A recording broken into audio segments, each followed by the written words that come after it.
The Engines of Greed, A History of the Trade Federation. Chapter 1. Foundations of Profit. The Birth of the Trade Federation.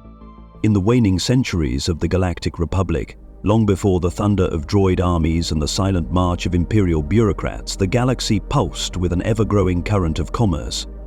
As star systems flourished and new hyperlanes were charted into the Outer Rim, the beating heart of galactic civilization was no longer bound to the aristocratic Senate or the temples of the Jedi, but to the unseen forces of trade, logistics, and economic ambition. It was in this shifting landscape that the Trade Federation emerged, not as a military entity, nor as a political power at first, but as a necessary construct born from the needs of a galaxy growing too vast for any centralized government to adequately manage. It began with a problem, and that problem was distance. The Republic, for all its nobility and grandeur, struggled with the sheer scale of the galactic map.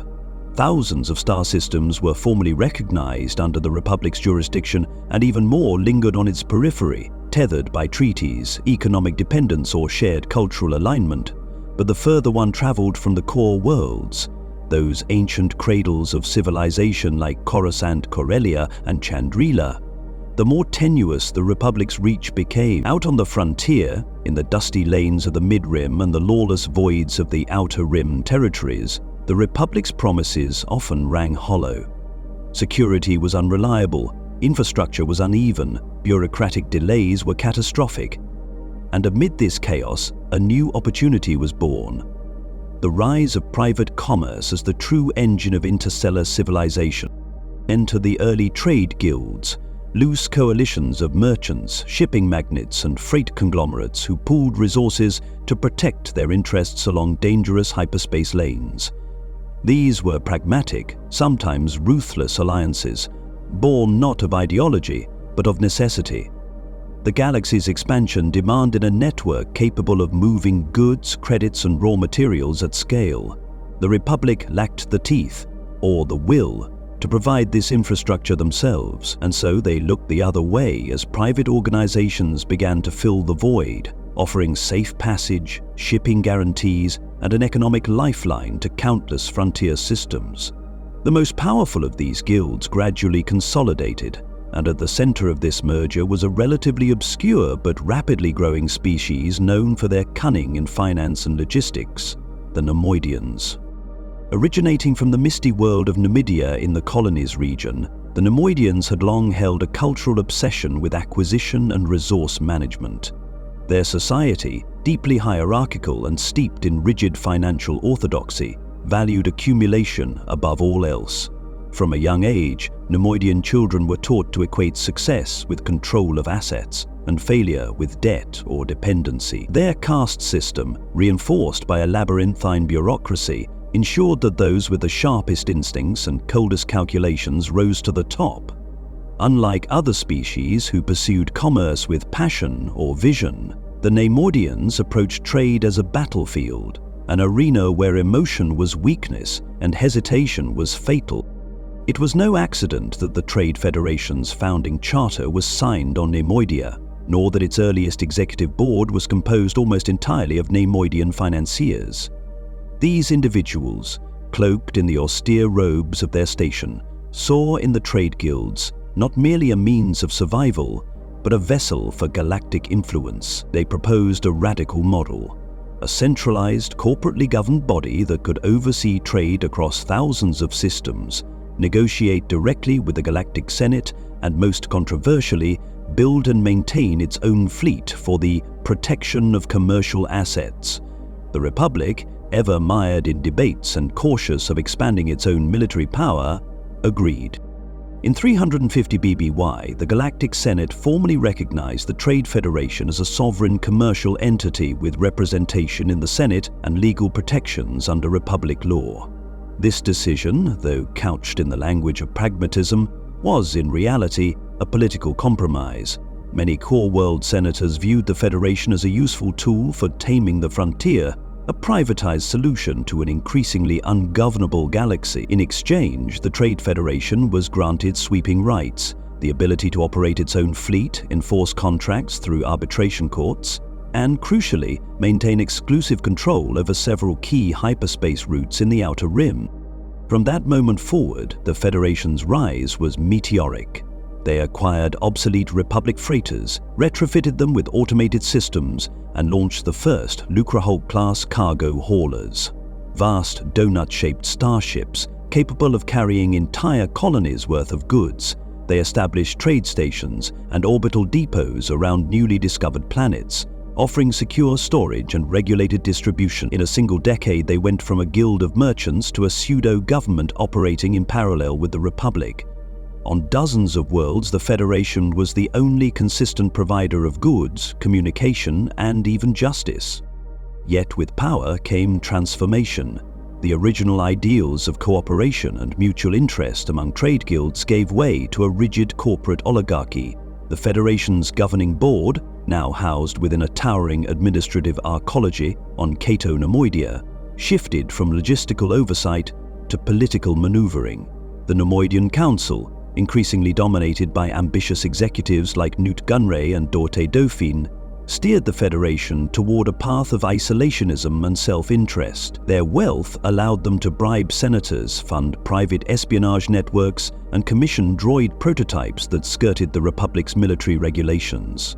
What had once been a collective of traders became a fortress of profit, defended not by ideals but by algorithms and armadas.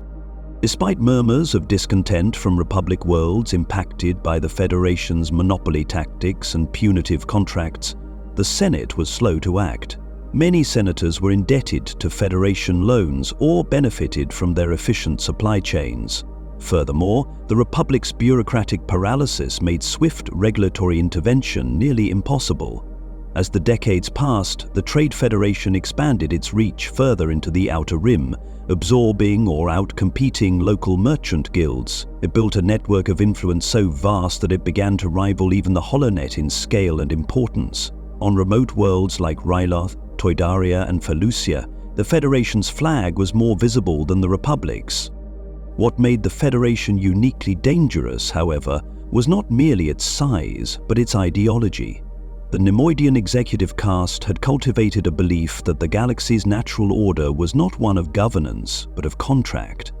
They viewed political structures as outdated relics, useful only when they facilitated commerce. In their eyes, peace was profitable, but so too was war, provided it could be outsourced, automated, and indemnified. The legal language in their charters grew increasingly opaque, riddled with clauses and caveats that allowed them to justify almost any action as a defense of trade, and when challenged, they cited their original Senate charter as proof of legitimacy. Ironically, the very Republic that had empowered the Federation now found itself entangled in its coils. When small worlds attempted to resist Federation control or impose local tariffs, they were met not with debate but with blockade. The Federation's justification was always the same: protection of commercial rights. This legal shield, reinforced by layers of Senate precedent and influence, made it nearly impossible to curb their actions without triggering diplomatic crises. The Republic's own reliance on Federation shipping made punitive action an economic risk it was unwilling to take. Meanwhile, the Neimoidians continued to refine their internal bureaucracy, instituting systems of control that made dissent within the Federation virtually impossible. Lower-level executives were monitored and financially incentivized to toe the company line. Profits were tracked, not by standard credits alone, but by complex ownership shares that shifted hands among the elite council. Decision-making became a shadow game, with real power resting in hidden clauses and non-disclosure agreements. Those who questioned the direction of the Federation were quietly removed, relocated, or liquidated. Yet the story of the Trade Federation's birth is not merely one of greed.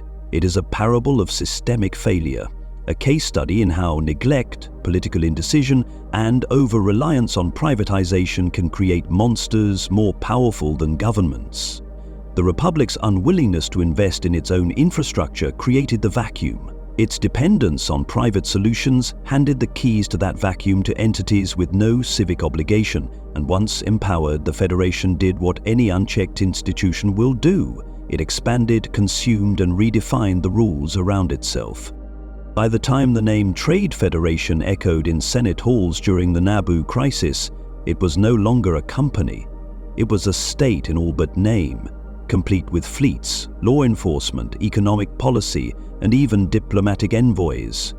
Its founders, visionary guildmasters and pragmatic traders, would scarcely recognize the towering bureaucracy it had become, but the seeds of that transformation were always there, embedded in the original charter, nestled in the silent spaces between profit and power. It was not born in evil, but in opportunity, and in the galaxy of the Republic, opportunity had always been the true sovereign. Chapter 2. The Neimoidians: Culture, Caste, and Commerce. To understand the Trade Federation is to understand the Neimoidians, for they were not merely its architects, but its living embodiment. Their culture, beliefs, and social structures shaped every decision the Federation made, from its profit-first ideology to its bureaucratic obsessions and its cold, automated war machines. The Neimoidians did not stumble into power, they engineered it, brick by brick, contract by contract, always with the same unspoken creed at the core: wealth is survival. In the Neimoidian worldview, prosperity was not just a goal, it was the only barrier between existence and oblivion. It shaped their homes, their schools, their politics, even their relationships. This fixation on accumulation, coupled with a rigid caste hierarchy and a deep-rooted culture of fear, created a society uniquely suited to build and weaponize commerce on a galactic scale. Neimoidia itself, shrouded in mist and covered in towering fungal forests, was never a particularly hospitable world. Though rich in certain natural resources, its native ecology was fragile, prone to collapse from overharvesting. Early Neimoidian societies learned quickly that resources, once depleted, did not return, and this instilled a kind of paranoia in their collective psyche, an anxiety that would become institutionalized over millennia. Every surplus was hoarded, every loss was punished. From a young age, Neimoidian children were taught to associate success with tangible acquisition, objects, credits, status, and to view failure not as an opportunity to learn, but as a threat to survival.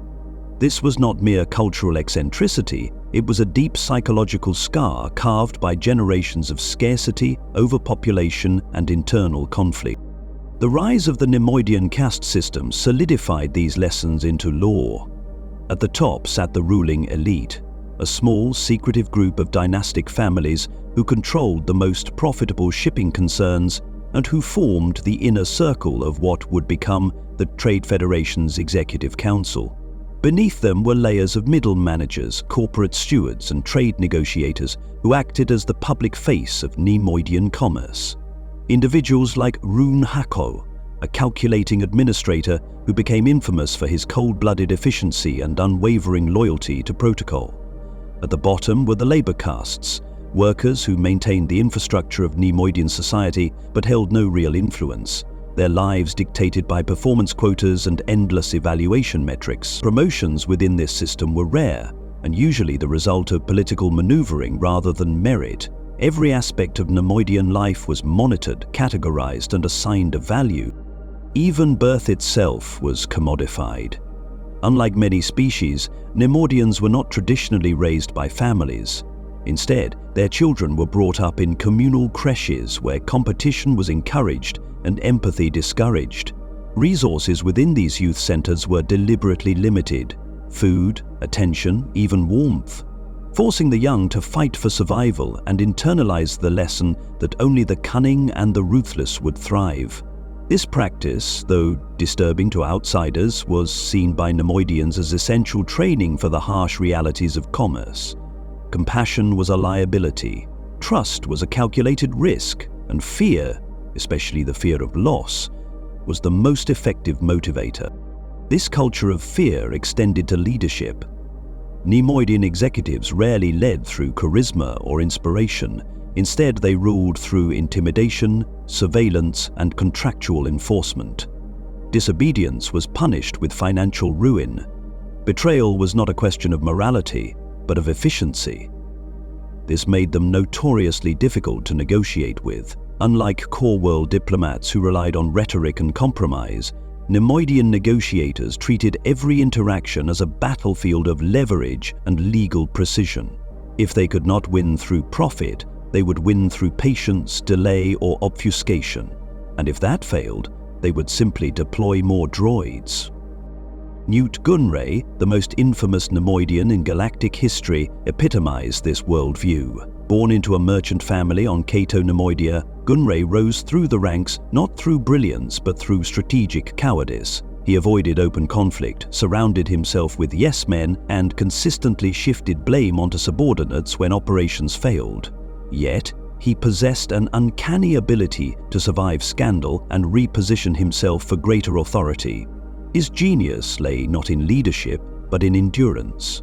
When others faltered, Gunray endured. When accused of crimes, he cited protocol. When cornered, he delayed. And when asked to betray, he did so without hesitation. His long tenure as Viceroy of the Trade Federation was marked by a steady erosion of traditional Republic oversight and a growing partnership with the shadowy figure known as Darth Sidious, a relationship built not on ideology, but on shared ambition and mutual secrecy. Rune Hako, Gunray's right hand, was equally emblematic of Neimoidian leadership. If Gunray was the schemer, Hako was the executor, the one who ensured that contracts were honored, that droids were deployed efficiently, that disputes were resolved with minimum cost and maximum plausible deniability. Hako, more than anyone, understood that the Federation's power rested not in its ships or its weapons, but in its ability to convince others that it was indispensable. He was a master of diplomatic inertia, stringing along negotiations for months or even years while the Federation quietly expanded its foothold. To Hako, every delay was a gain, every silence a tactic. His signature phrase, "This is getting out of hand, now there are two of them," spoken in panic during the Naboo crisis, revealed the limits of even his confidence when faced with the unpredictable. Neimoidian politics were no less cutthroat than their external dealings. Internal power struggles were constant, with executive positions shifting hands through a complex dance of blackmail, financial manipulation, and carefully timed revelations. Elections within the Federation Council were little more than formalities, as outcomes were determined long before votes were cast. Boardroom coups were common, and ambitious subordinates often spent decades cultivating alliances before striking. Yet despite this internal chaos, the Federation remained astonishingly stable. Because the stakes were so high, and the penalties for open conflict so severe, failure meant financial ruin, exile, or worse. Survival required submission to the system, mastery of its rules, and above all, the ability to navigate its treacherous hierarchy without ever seeming too ambitious. This culture also bred a unique relationship with technology. While many galactic civilizations saw droids as tools, companions, or even sentient allies, the Neimoidians saw them as insurance. Battle droids, cargo handlers, and protocol units were not just cost-saving measures, they were a buffer against risk, a way to project force without putting Neimoidian lives in danger. The Lucra Hulk-class vessels they deployed were designed to be operated by minimal organic crew. Their command centers were heavily shielded, isolated from the battlefield. Everything about their military doctrine was shaped by the same principle that governed their commerce: maximize control, minimize exposure. This reliance on automation fed into the galaxy's perception of the Neimoidians as cowardly, deceitful, and emotionally void, a stereotype that, while exaggerated, was not entirely baseless. They preferred to hide behind shields, to let others do their fighting, to avoid confrontation unless victory was assured. But this was not weakness, it was strategy. The Neimoidians had survived millennia not through strength but through calculation. They believed in control, in predictable outcomes, in redundancy and preparation, and while other cultures prized honor or glory, the Neimoidians prized profit, and profit required staying alive. The language of Neimoidian contracts reflected this worldview. Their legal documents were notorious for their complexity, often stretching to hundreds of pages and filled with conditional clauses, subclauses, and contingency tables. Neimoidian lawyers were among the most feared in the galaxy. capable of tying up adversaries in litigation for decades. These contracts were not merely about trade, they were tools of dominance designed to trap rivals, bind allies, and insulate the Federation from consequence. It was said that doing business with a Neimoidian was like gambling at a rigged table, where the rules changed every hand, and the dealer always won. Yet for all their cunning and ruthlessness, the Neimoidians were not without vision. They genuinely believed that they were building a better system, one where efficiency triumphed over chaos, where order replaced uncertainty, and where the smart would rise while the foolish would fail. In their eyes, the Republic was a relic, a bloated, sentimental bureaucracy incapable of managing its own survival. They saw themselves as the future, clean, efficient, inevitable, and for a time, they were right. The Trade Federation grew to become one of the most powerful institutions in the galaxy, rivaling even the Jedi in influence. Their ships patrolled the hyperspace lanes, their codes dictated the terms of commerce, their droids enforced the law. But the same traits that enabled their rise, paranoia, secrecy, fear, would also blind them to the trap laid by Darth Sidious. Believing themselves to be the masters of manipulation, they failed to see that they were pawns in a much larger game. When war finally came, they were unprepared for the consequences of real conflict. Their droids, built for intimidation and suppression, faltered against trained clones and Jedi. Their leaders, so accustomed to layers of deniability, found themselves personally implicated, and their bureaucracies, once so airtight, cracked under the pressure of galactic warfare. Still, even in defeat, the Neimoidians left a mark. Their ideology of profit over principle, of control through contract, of fear as fuel, these ideas did not die with them. They were absorbed, rebranded, and revived by future regimes. The Empire learned from the Federation's tactics. The corporate sector authority inherited their ethos. And even in the time of the New Republic, echoes of Neimoidian influence could be heard in the boardrooms of new conglomerates and the corridors of privatized space stations. The Neimoidians were not the first to weaponize commerce, nor the last, but they were perhaps the most efficient. The purest distillation of a civilization that believed to its core that business was not merely survival, but destiny. Their rise and fall served not only as a cautionary tale, but as a testament to the power of culture when coupled with opportunity. They built an empire of numbers, and though that empire would one day crumble, its blueprints would endure. In every corner of the galaxy where profit whispers louder than law. Chapter 3: Engines of Commerce. Trade routes, taxation, and blockades. The galaxy was a web, and the Trade Federation controlled the threads. At the height of its power, the Federation's true weapon was not its battle droids nor its warships, but its mastery of the invisible lanes that stitched the stars together. Hyperspace routes, ancient corridors of stability amid the chaotic maelstrom of faster-than-light travel, had long dictated the fortunes of entire civilizations. Worlds connected to major lanes thrived, their economies fed by constant flows of goods and traffic. Worlds isolated from these routes withered in obscurity. It was this fundamental truth that gave the Trade Federation its power, and it was this power that the organization honed into a scalpel, wielding it with ruthless precision against anyone who dared to challenge their interests. Among the most critical of these arteries were the Hygian Way and the Rimmer trade route, two colossal hyperspace lanes that stretched from the core to the far reaches of the Outer Rim, serving as lifelines for 100 systems along their spines. These routes were older than the Republic itself, discovered and maintained by generations of explorers and navigators. But while they were technically free for public use, the infrastructure that enabled safe and regular travel along them, beacon relays, fueling depots, navigation recalibrators, was anything but. The Trade Federation, through a series of strategic investments, mergers, and quiet absorptions of smaller navigation guilds, came to dominate the logistics of these routes. By the time the Republic realized the scale of their control, The Federation had become irreplaceable. Their stations were the only ones capable of handling large-scale cargo traffic.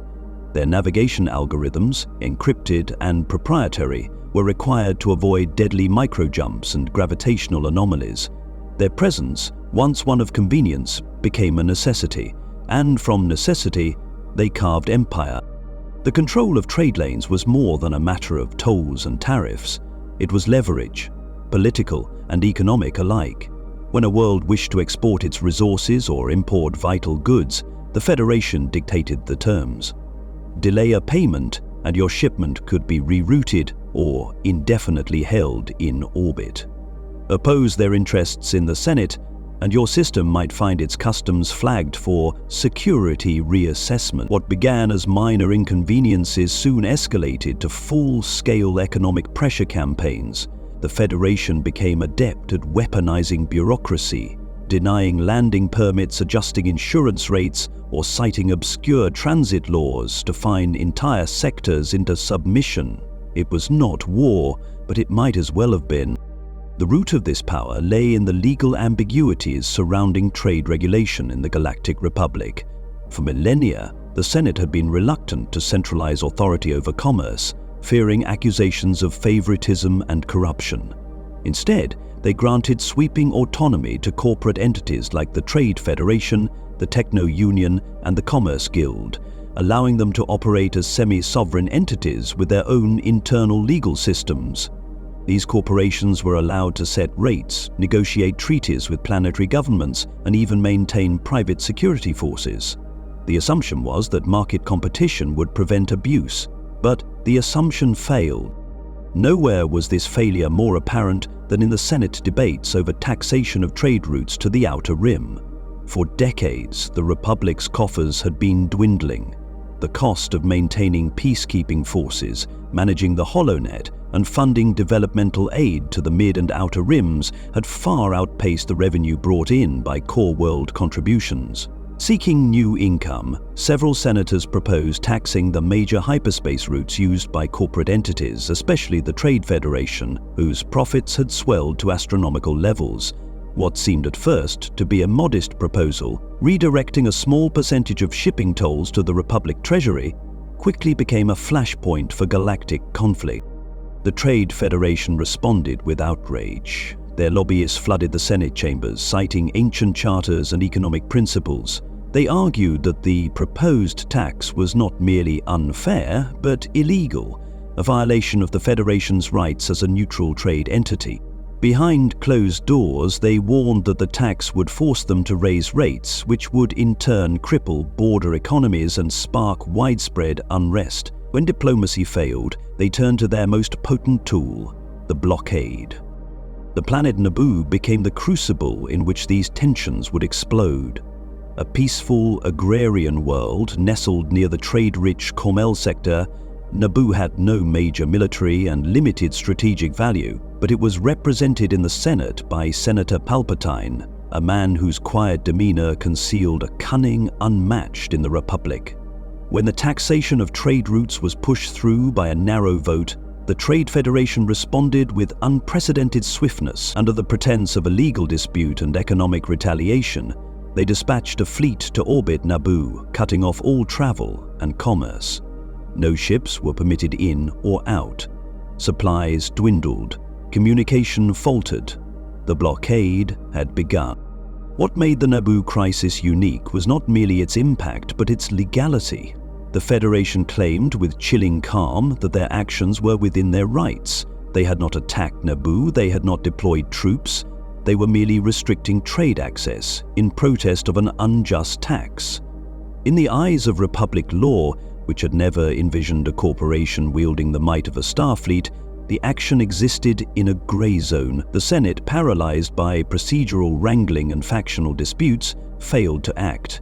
Petitions were filed, committees were formed, but the people of Naboo continued to suffer, hostages to a system that valued contracts more than lives. In reality, the blockade was not just a protest, it was a test orchestrated by Darth Sidious, the hidden Sith Lord guiding events from the shadows. Sidious, in his guise as Senator Palpatine, used the crisis to expose the Republic's impotence and fuel his own rise to power.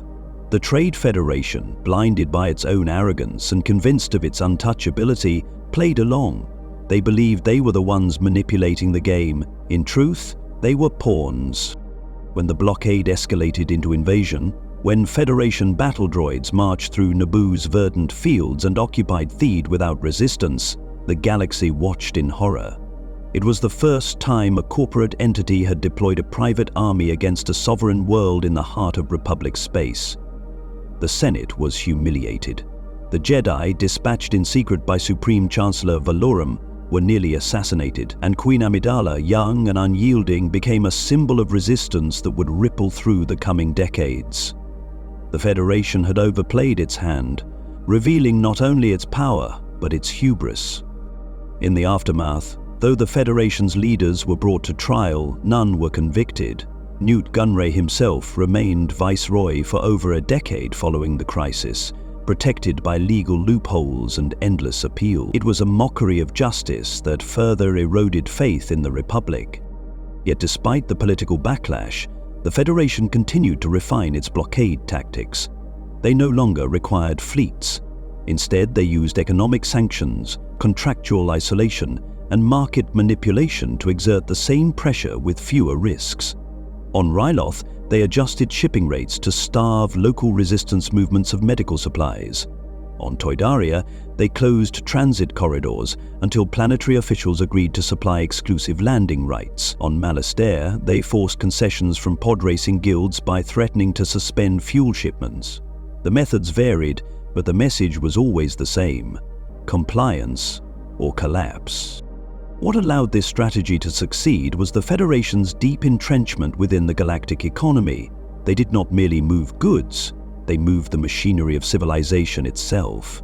Communications relays, starship parts, medical shipments, even HoloNet bandwidth licenses were filtered through Federation hands.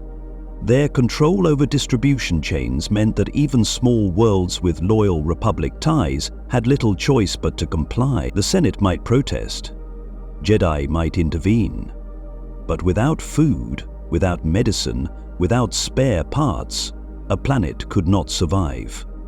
It was commerce as coercion, a subtle strangulation in place of outright war.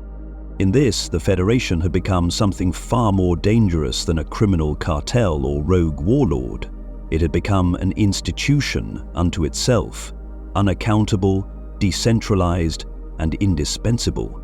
Its bureaucracies were labyrinthine, with layers of subsidiaries and shell companies shielding it from legal consequence. Its data infrastructure, guarded by encryption networks and proprietary protocols, made external audits impossible. Even its leadership operated through proxies, ensuring that no single assassination or scandal could topple the whole. It was a corporate hydra. Cut off one head and three more emerged, behind paperwork and plausible deniability. Efforts by the Republic to regulate this power were consistently undermined. Senators were bribed, investigations were stalled, economic studies commissioned by the Bureau of Trade Oversight were buried under classified seals. And always, the same refrain echoed through the corridors of power. The Federation was too big to fight, too important to lose. It was not just a supplier, it was the spine of the galactic economy, and so the abuses continued. It is tempting to view the Trade Federation's manipulation of trade routes and their use of blockades as mere acts of greed. But this would miss the deeper truth. The Federation did not act out of wanton ambition alone. It acted according to a belief that the galaxy could only be governed through the language of credits and contracts.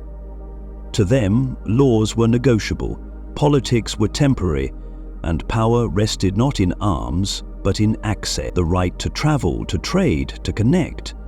These were the true levers of authority, and by gripping those levers tighter with every cycle, the Federation bent the Republic to its will without ever firing a shot.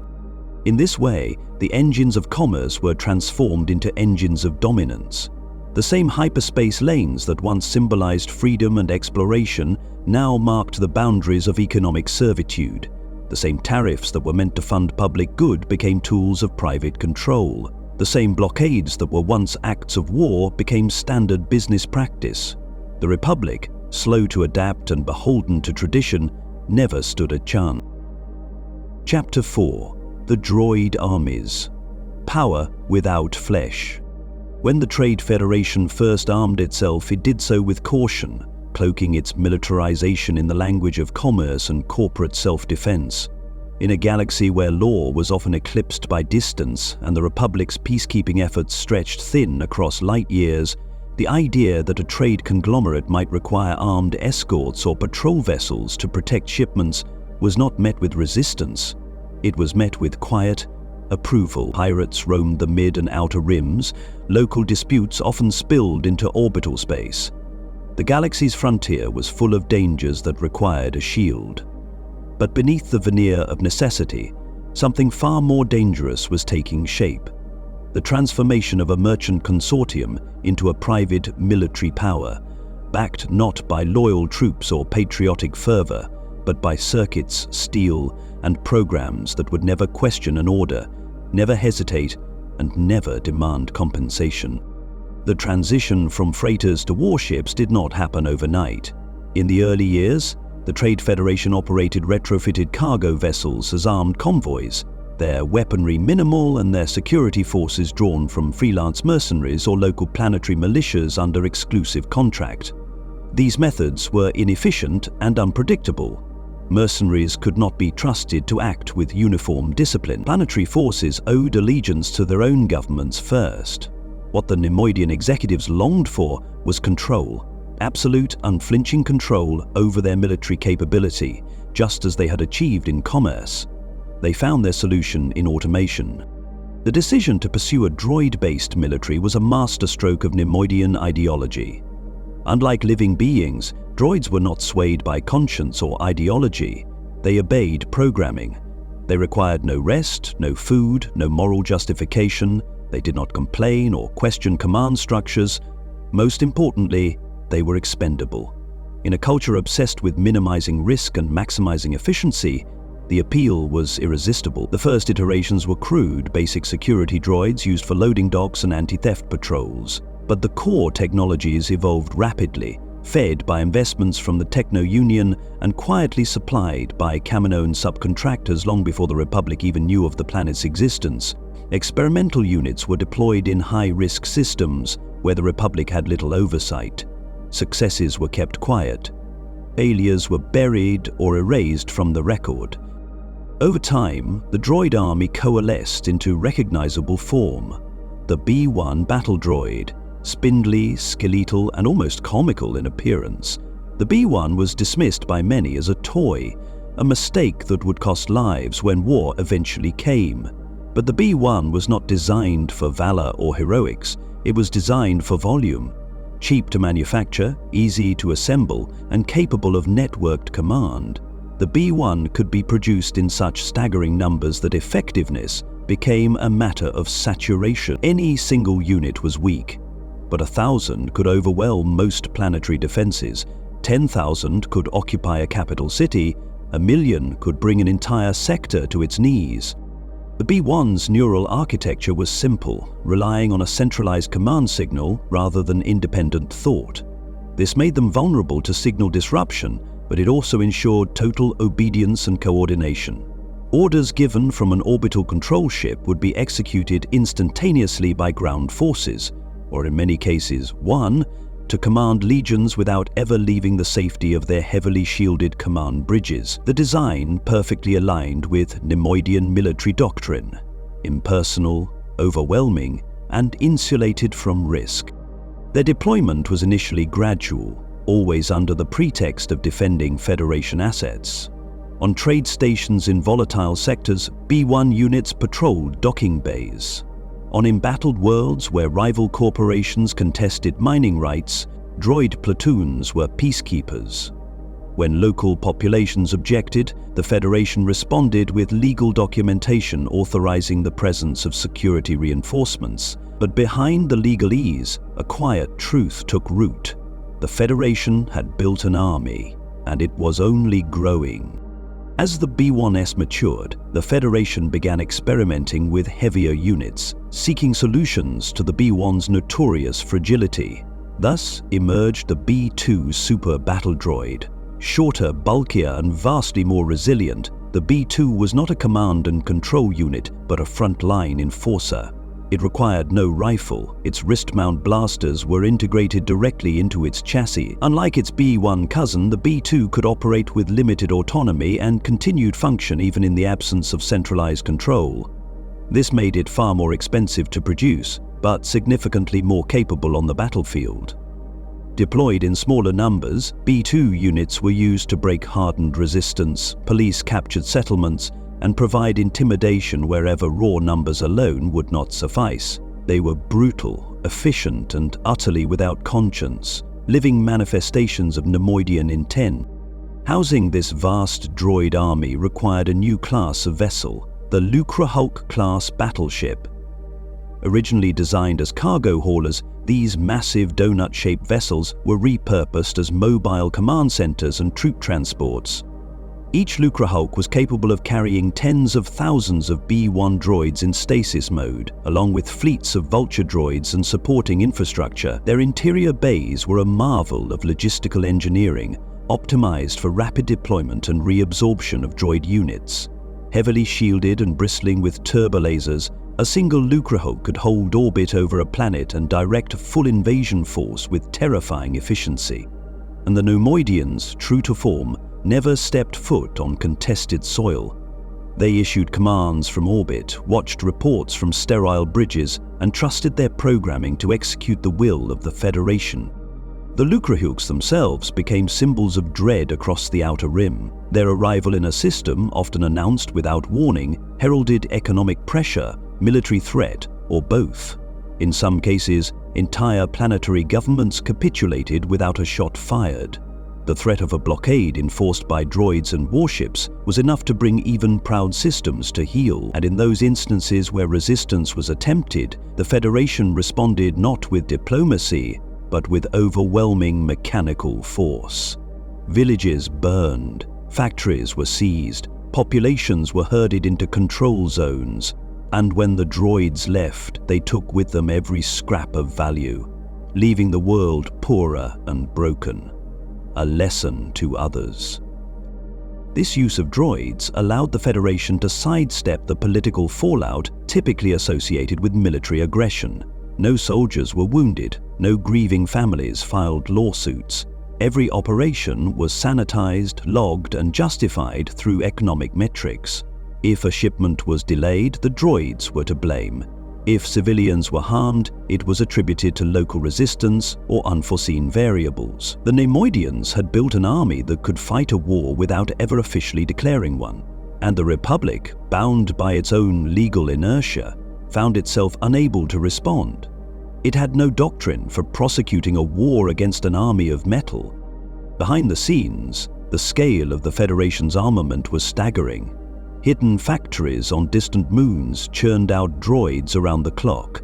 Subcontractors from the Techno-Union and Bactoid Armor Workshop supplied armor plating, energy cores, and control matrices. Testing facilities disguised as mining stations refined tactical algorithms and conducted war simulations. Entire sectors were effectively repurposed for the maintenance of what was, in truth, a military-industrial complex on par with the most aggressive regimes in galactic history. And all of it existed beneath the surface, unofficial, unattributed, yet fully functional. The Jedi Council, aware of the growing threat, made repeated inquiries. Reports were filed, delegations sent, but every time the Federation buried them in data, red tape, and denials. The droids, they said, were for defense. The ships, they said, were legally registered cargo haulers. The operations, they said, were in accordance with the original Republic Charter. And for every warning the Jedi gave, there were 10 senators prepared to defend the Federation's right to protect its interest. Many of them had campaign funds tied to Neimoidian banks. Others simply feared the economic shock that might follow a crackdown. Once again, power moved behind paper walls. Still, the droids kept coming. On Geonosis, years before the outbreak of open war, the Federation conducted joint exercises with the newly formed Confederacy of Independent Systems. Live-fire tests that slaughtered entire populations of test subjects deemed statistical anomalies. On Felucia, B-2 units were deployed to quell labor uprisings under the guise of corporate security. On Cato Neimoidia itself, prototypes were unveiled in private exhibitions to select investors and military contractors, demonstrating advances in swarm intelligence and adaptive targeting. The droids were evolving, becoming more aggressive, more autonomous, and more capable of independent tactical analysis. In time, some would come to theorize that the Federation, had it not been co-opted into the Separatist movement, might have fielded an army capable of challenging even the Jedi directly. And yet, for all their mechanical perfection, the droid armies lacked one crucial element: humanity. They did not inspire, they did not improvise, they did not hesitate, but neither did they innovate. Their victories were dependent on numbers, on control, on the smooth operation of systems. Disrupt that system, cut the command signal, introduce environmental chaos, isolate a command unit, and the whole structure began to falter. The Clone Wars would expose this flaw in time. But before that conflict erupted, before Kaminoan troopers marched under the banner of the Republic, the droids were unchallenged. They were not soldiers. They were tools. Tools used to enforce contracts, occupy governments and shatter resistance without ever drawing organic blood. And the Trade Federation, true to its founding ethos, wielded those tools not for conquest in the traditional sense, but to preserve and expand a system of profit. Above all, the droid armies were not built to conquer hearts and minds. They were built to secure assets, suppress losses, and ensure that no variable, no species, no planet could disrupt the Federation's dominance of galactic commerce. And yet, for all their calculated precision, the droids could not account for fate. They could not predict the arrival of a queen determined to defy occupation. They could not understand the will of a boy born into slavery who would one day bring balance to the Force. They could not comprehend betrayal or redemption or sacrifice. These were not metrics they were programmed to recognize, and so, when the great engines of galactic war finally began to turn, the Federation's machines marched with perfect discipline into a future they had no power to shape. Chapter 5: The Naboo Conflict, Catalyst of War. The invasion of Naboo was more than a crisis. It was a revelation. A moment when the fragile facade of the Republic was torn open and the machinery of hidden power laid bare.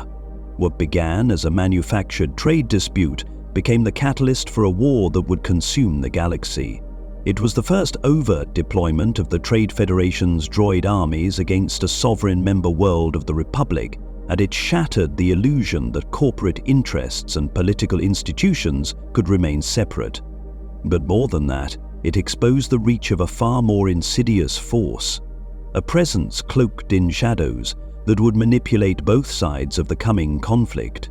Behind every blaster bolt fired on Naboo, behind every Senate speech, every legal delay, and every hollow reassurance of neutrality, stood the invisible hand of Darth Sidious.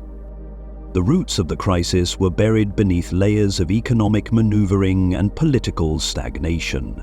On the surface, the Federation's decision to blockade Naboo was presented as a protest against the Senate's vote to impose taxes on trade routes to the Outer Rim. The Federation claimed that this tax, pushed through without their consent, would cripple their ability to operate, and that worlds like Naboo would suffer the consequences. But this justification was a facade. The blockade was not an economic tactic, nor even a political gamble. It was a deliberate provocation engineered by Sidious, a Sith Lord hiding behind the face of Senator Palpatine, who sought to create chaos in the Republic and manipulate that crisis into power. Sidious understood the weaknesses of the Republic better than any living being. He knew that the Senate, bloated and indecisive, would be unable to respond effectively to an act of aggression cloaked in legal ambiguity. He knew that the Jedi, bound by tradition and protocol, would be paralyzed by questions of jurisdiction and legitimacy, and he knew that the Trade Federation, led by fearful and ambitious Neimoidian bureaucrats like Nute Gunray, could be nudged into committing acts of war so long as they believed they had plausible deniability and the assurance of protection. Sidious fed their ambitions while keeping them blind to the larger game. To them, the blockade of Naboo was a show of strength, a way to extract concessions from the Senate and reinforce their dominion over the trade lanes. To Sidious, it was the first move in a long and bloody gambit to seize control of the Republic from within. When the blockade was first established, Naboo's government responded with alarm but not aggression. Queen Amidala, a newly elected and idealistic monarch, petitioned the Senate for intervention. But the Senate, mired in procedure and influence, failed to act. The Trade Federation insisted that their blockade was legal, an act of non-violent protest. They deployed Lucrehulk-class control ships and a full complement of B-1 battle droids to establish a cordon around the planet, refusing entry to all vessels under the justification of enforcing a contractual dispute. Food, medical supplies, and vital imports were halted. The Republic's Bureau of Shipping and Freight Regulation issued inquiries. The Senate began forming committees, but nothing moved. Amidala's people began to suffer. Still, no action came. This paralysis was not accidental, it was by design. Sidious used his influence in the Senate to ensure that Queen Amidala's pleas were delayed, diverted, and ultimately rendered meaningless. Chancellor Valorum, a well-meaning but weak leader, found his authority eroded by corruption and political infighting. Senators beholden to the Federation's economic influence refused to condemn the blockade. Others simply lacked the courage to challenge a precedent that would expose the Senate's own impotence. It was in this climate of inaction that the Federation took its next step, one that transformed the crisis from economic leverage to open war. The Droid armies landed on Naboo. Under the cover of night and without a declaration of war, legions of B-1 battle droids descended upon the planet's surface. They disarmed local security forces, seized power plants and communication hubs, and marched into the capital city of Theed with eerie precision. The invasion was swift and bloodless, not because it was peaceful, but because Naboo had no standing military capable of resisting it. The Neimoidian command, led by Nute Gunray and advised by Rune Hahako, executed the operation with clinical detachment, issuing orders from orbit and deflecting all responsibility to their legal advisors. Their objective, as dictated by Sidious, was to coerce Queen Amidala into signing a treaty legitimizing the occupation, giving the appearance of legality to an act of conquest. This document, Sidious believed, would stall any decisive action in the Senate and allow him time to consolidate political support for a motion of no confidence in Chancellor Valorum. But Amidala refused. Isolated, imprisoned, and under constant pressure, she resisted every attempt to coerce her signature. Her resolve, unexpected by the Neimoidian leadership, disrupted the entire plan. Without the treaty, the occupation remained illegal under Republic law, and the longer it continued, the greater the public outcry. With no military victory to claim and no political legitimacy to cite, the Federation found itself in a dangerous position. They were no longer protesters, they were invaders. Their mask of neutrality was slipping, and their droid armies, once meant to enforce corporate security, now stood as symbols of tyranny. In desperation, Sidious authorized more aggressive tactics, instructing Gunray to maintain control and eliminate resistance. But Amidala, with the aid of Jedi Master Qui-Gon Jinn and his Padawan Obi-Wan Kenobi, escaped the blockade and fled to Coruscant. There she addressed the Senate directly. Her speech, delivered with calm fury, exposed the Federation's actions and demanded immediate intervention. But again, the Senate stalled. Sidious, still hiding behind the mask of Palpatine, exploited the moment to its fullest. He encouraged Amidala to call for a vote of no confidence in Chancellor Valorum. The motion passed, and with Valorum ousted, Palpatine, as a humble servant of Naboo, was nominated as Supreme Chancellor. His rise was complete. The Naboo crisis, carefully orchestrated from the shadows, had achieved its true purpose, to place the Dark Lord of the Sith at the heart of galactic power. But the crisis was not yet over.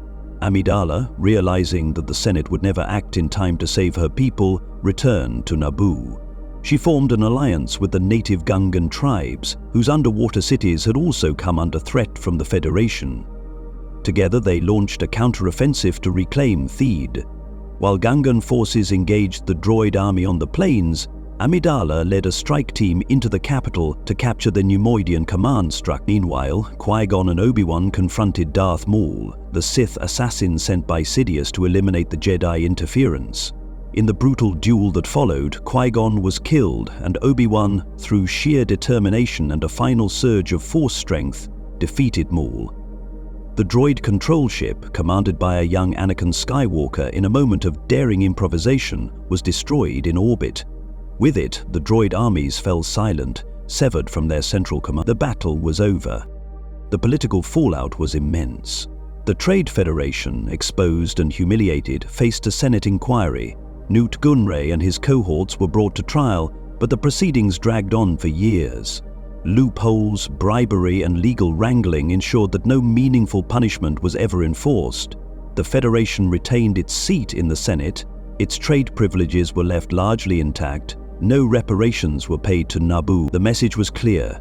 The Republic had no mechanism to hold the powerful accountable, not when those powers were entwined with the very economic systems the Republic relied upon. The crisis that had elevated Palpatine and revealed the Republic's weakness had not resulted in reform. It had resulted in a chilling sense of helpless continuity. Yet the seeds of future resistance were planted. The Jedi, now certain that the Sith had returned, began their long and ultimately futile effort to uncover the identity of Darth Sidious. Queen Amidala, though victorious, understood that her world had been used as a pawn in a larger game. And the galaxy at large, though it could not yet see the contours of the conflict to come, felt the tremor of something awakening beneath the surface. The Trade Federation, for all its denials, had crossed a line.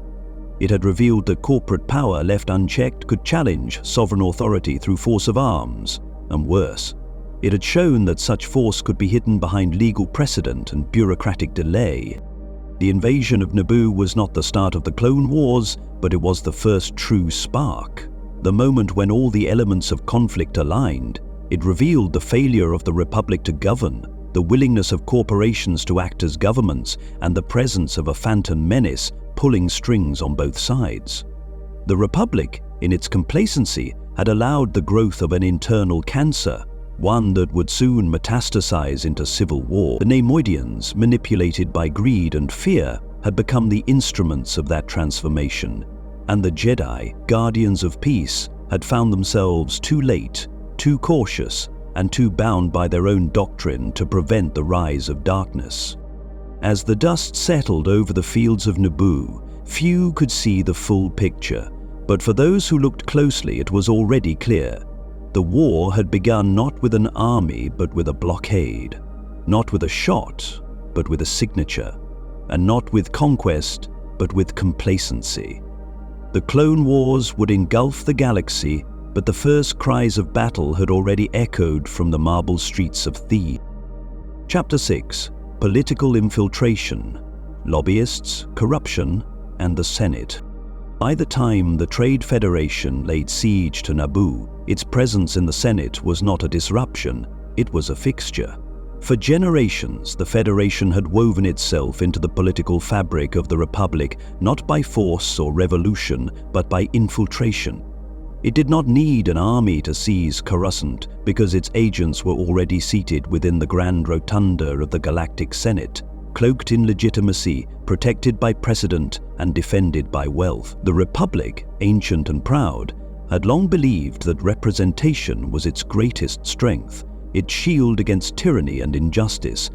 But in granting corporations a voice in the same chamber as planetary systems and elected governments, it had opened the gates to something far more corrosive: the monetization of policy. And in that shadowed battlefield of lobbyists, bribes, and procedural sabotage, the Trade Federation reigned supreme. At the center of this operation was Senator Lott Dodd, a Neimoidian of the highest order, sharp, calculating, and utterly devoid of ideological allegiance. To Dodd, the Senate was not a place of service, but a marketplace of influence. He did not debate, he negotiated. He did not legislate, he manipulated. Though officially a representative of the Trade Federation, Dodd operated with an autonomy that belied his title. He understood the rhythm of the Senate better than most native to Coruscant, timing proposals, delaying votes, and exploiting the labyrinthine rules of procedure to his advantage. He rarely gave speeches and even more rarely cast votes on moral principle. His true power lay in the corridors between sessions, in the closed-door meetings with fellow senators, in the well-timed donation, and in the subtle phrasing of an amendment attached to an otherwise unrelated bill. Dodd was not alone. Under his tenure, the Federation expanded its lobbying arm into a well-oiled machine, recruiting aides, lawyers, and policy advisors who embedded themselves in senatorial offices and advisory councils. These operatives posed as neutral experts, offering economic analysis, logistical support, and regulatory language that conveniently benefited their benefactors. In the early years, many senators saw this as harmless. The galaxy was too vast for any one body to fully comprehend, and so outsourcing certain functions to the experts, namely the Trade Federation and its affiliates, seemed a practical solution. It was only later, when bills began passing that no one remembered writing, and when tax codes began to favor shipping conglomerates over planetary governments, that the true scale of the infiltration became apparent.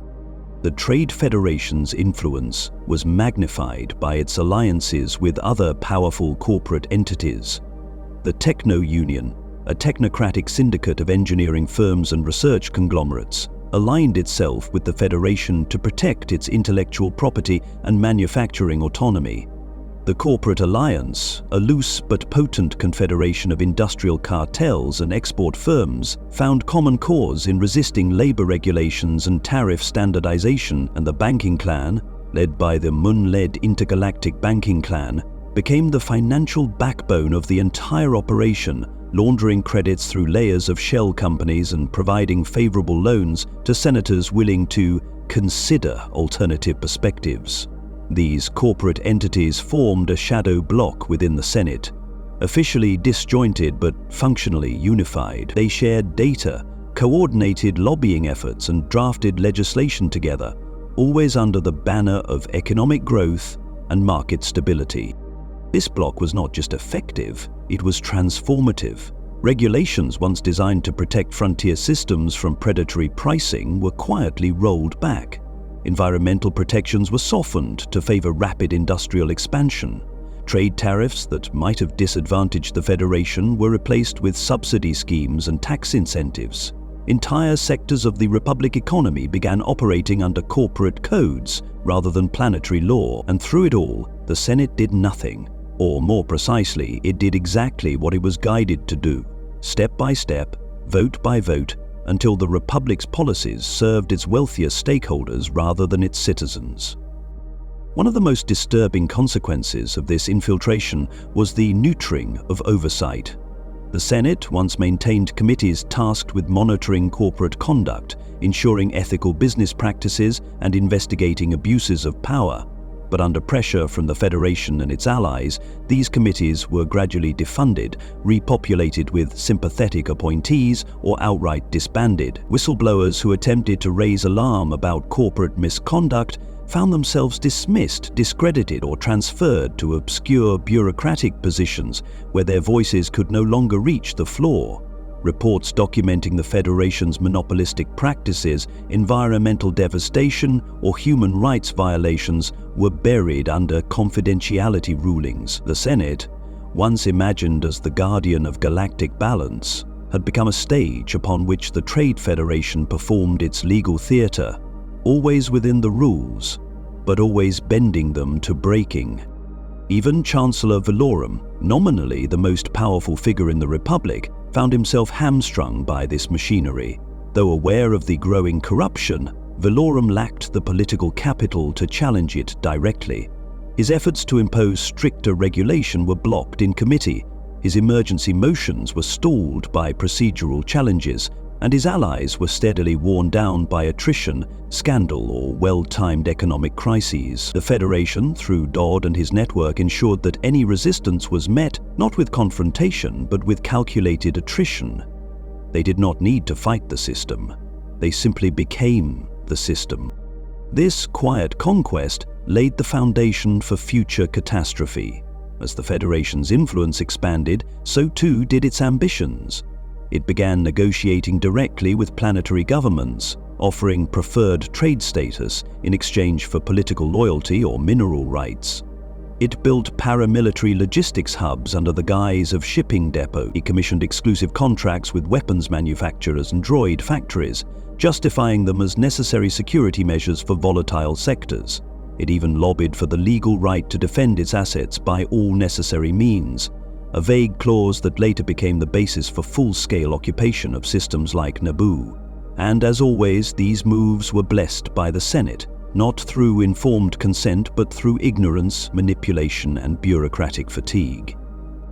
At the heart of this political web was a strategy of plausible deniability. The Federation never presented itself as a threat. It presented itself as a partner, a facilitator, a trusted steward of commerce in a chaotic galaxy. And for many senators, particularly those representing inner core worlds disconnected from the hardships of the Outer Rim, this illusion was easy to accept. Their constituents benefited from Federation efficiency, their campaigns benefited from Federation funding, and their careers depended on not asking too many questions. Over time, the moral clarity of public service eroded into a culture of quiet compromise, where the line between representative and shareholder blurred beyond recognition. This erosion of values was not merely the result of greed, it was the result of a systemic failure to adapt. The Republic had been designed in an age of limited scope, when most member worlds were clustered within a manageable distance of Coruscant, and the scale of governance was comprehensible. But as hyperspace technology expanded, as new systems were integrated at an accelerating pace, the machinery of the Republic groaned under its own weight. The bureaucracy ballooned, the Senate chambers expanded to house thousands of voices, and in that noise, the focused, coordinated voice of the Trade Federation gained disproportionate power. It spoke with unity, with money, with patience, and it always spoke in the language the Republic had come to respect most: stability. It was this false sense of stability that ultimately paved the way for secession. When the Separatist movement began to coalesce, many were surprised to find the Trade Federation among its founding members. After all, the Federation had prospered under the Republic. Its leaders occupied privileged positions, its interests had been protected for decades. But in truth, the Federation's loyalties had never been to the Republic itself, only to the conditions the Republic had once guaranteed. When those conditions faltered, when regulation was proposed, when Jedi scrutiny increased, when popular movements began demanding transparency, the Federation turned away. It found in Count Dooku's Confederacy a new opportunity, not rebellion, but reinvestment, a chance to escape the constraints of accountability once and for all, and to shape a new galactic order built explicitly around corporate dominion. The alliances it forged in the years leading to the Clone Wars were not spontaneous. They were the natural consequence of shared interests long cultivated in the Senate. The Techno-Union, already deeply entangled in Federation logistics, offered engineering expertise and experimental weaponry. The Corporate Alliance, eager to rid itself of regulation, brought industrial capacity. The banking clan, driven by cold mathematics and risk analysis, funded the endeavor with terms so generous they practically begged for repayment through conquest. These were not ideological allies. They were stakeholders in a shared project of dominion, a vision of a galaxy ruled not by votes or values, but by profit margins. The Republic, when faced with the open declaration of the Separatist movement, reacted with shock and outrage, but by then the damage had long been done. The Trade Federation and its corporate allies had spent decades hollowing out the Senate from within, rendering it incapable of response. The Republic could issue condemnations, but its laws had already been rewritten.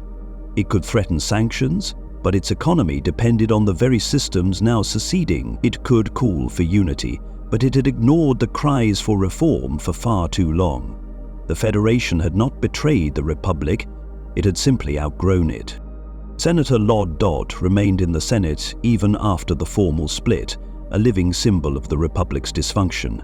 He continued to speak in defense of the Federation, to delay measures against it, to muddy waters and draw attention away from its actions. His presence, and the Senate's unwillingness to expel him, proved to many that the Republic was not a bastion of justice, but a hostage of its own rules. Reformers despaired, idealists lost faith, and into that vacuum of belief stepped Palpatine, promising order, resolution, and a path forward. What began as infiltration ended in transformation. The Trade Federation had not only protected its interests, it had redefined the very concept of governance in the Republic. Through procedural mastery, strategic alliances, and the relentless application of economic power, it had shaped the Senate into an engine of its will. And though war would soon change the battlefield, the deeper war, the war over who truly governed the galaxy, had already been lost. Chapter 7. Allies of Convenience, the Confederacy, and the Clone Wars. When the first sparks of secession began to ignite across the Outer Rim, few could have predicted that the Trade Federation, a behemoth of commerce cloaked in legalism and caution, would align itself with a movement as radical and destabilizing as the Confederacy of Independent Systems. For decades, the Federation had thrived within the Republic's framework, exploiting its weaknesses but never openly challenging its authority. It had mastered the art of influence, not revolution. Yet when Count Dooku, the enigmatic former Jedi turned political firebrand, began rallying systems to his cause, it was the Trade Federation that emerged, not as a reluctant bystander, but as a central pillar of his insurgent vision. This alliance, unnatural at first glance, was in fact the culmination of years of quiet dissatisfaction, political fatigue, and most of all, opportunistic calculation. For the Federation, the Confederacy was never a cause to believe in. It was an instrument to wield, a means to reassert control in a galaxy where the Republic's grasp was faltering, and the promises of neutrality had worn thin. The Federation's path to the Confederacy was paved in layers of disillusionment. The Naboo conflict had exposed both the vulnerability and the limitations of relying on legal protections within the Senate. The endless investigations, the public backlash, the performative trials, all had reminded the Neimoidian leadership that their position in the Republic was ultimately fragile, subject to political whim and public opinion. And worse still, Queen Amidala's rise and the re-emergence of the Jedi as direct opponents of corporate militarization signaled a tightening of oversight. Senatorial allies began to distance themselves. Regulatory bodies, once dormant, stirred with renewed purpose. And while Lott and other operatives continued to slow the machinery of reform, the writing was on the wall. The era of unchallenged corporate autonomy was ending, unless an alternative could be engineered. That alternative came in the form of Count Dooku's vision, a galaxy liberated from Coruscant's corruption, where systems could govern themselves and where industry could operate without interference. On the surface, the Confederacy was a political movement advocating decentralization and self-rule, but beneath that rhetoric lay a coalition of interests bound not by ideology, but by shared resentment and ambition. The Trade Federation, along with the Techno-Union, the Intergalactic Banking Clan, the Corporate Alliance, and others, recognized in Dooku's proposal a chance to rebuild the galactic order in their own image. In place of senatorial gridlock, there would be executive control. In place of Jedi oversight, there would be private enforcement. In place of Republic taxation and tariffs, there would be unregulated profit. It was not secession born of belief. It was a hostile restructuring dressed in populist language. Behind closed doors on the remote world of Raxus Secundus, these entities met to formalize their alliance. The Trade Federation, cautious as ever, demanded assurances. Dooku provided them, promising that the Confederacy would respect corporate independence, recognize existing trade monopolies, and grant military autonomy to its partners. In truth, Dooku's promises were backed by Sith designs far beyond the understanding of his allies, but to the Federation, the terms were acceptable. With the signing of the Raxus Accords, the Trade Federation officially became a founding member of the Confederacy. Their droid armies, once instruments of corporate enforcement, were now tools of war. Their fleets, built for blockade and intimidation, were now instruments of rebellion, and their leadership, still cloaked in titles like Viceroy and Senator, became generals in a war they neither fully believed in nor controlled. The Clone Wars that followed were chaotic, brutal, and unprecedented in scope. For the Trade Federation, it was both a proving ground and a nightmare. On one hand, the war provided justification for mass production on a scale never before imagined. B-1 and B-2 battle droids were manufactured in the billions, their deployment now sanctioned by a confederacy that welcomed overwhelming force as a tactic. Lucre Hulk-class warships were modified for combat roles, supported by new models such as Munificent-class frigates and Recusant-class destroyers provided through Techno-Union contracts. Entire sectors became militarized. Shipping lanes were restructured not for efficiency, but for strategic advantage. The Federation's logistical apparatus, long optimized for moving cargo, was retooled to supply armies, fuel invasions, and transport prisoners. War became business, and business was booming. Yet the Federation's involvement in the war was riddled with contradictions. Unlike the more ideologically driven members of the Confederacy, such as the banking clan San Hill or the Techno-Union's Wat Tambor, the Neimoidian leadership never fully embraced Dooku's vision. Nute Gunray, still serving as Viceroy, remained focused on protecting Federation holdings rather than expanding Confederate territory. He viewed the war not as a crusade but as a negotiation tactic, leverage to extract favorable terms when peace inevitably returned. This pragmatism often put him at odds with Confederate High Command, which demanded aggressive campaigns and ideological commitment.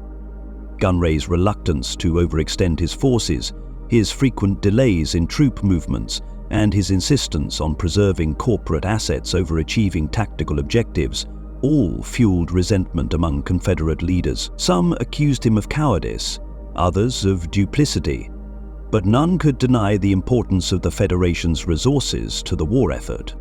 These tensions came to a head during key battles, where Federation forces hesitated to engage or withdrew prematurely, citing contractual inconsistencies or supply shortages.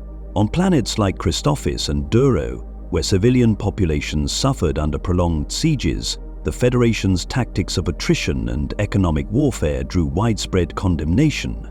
Their droid armies, devoid of empathy and guided by cost-benefit algorithms, committed atrocities not out of malice, but out of apathy. Infrastructure was destroyed not for strategic necessity but to prevent post-war competition.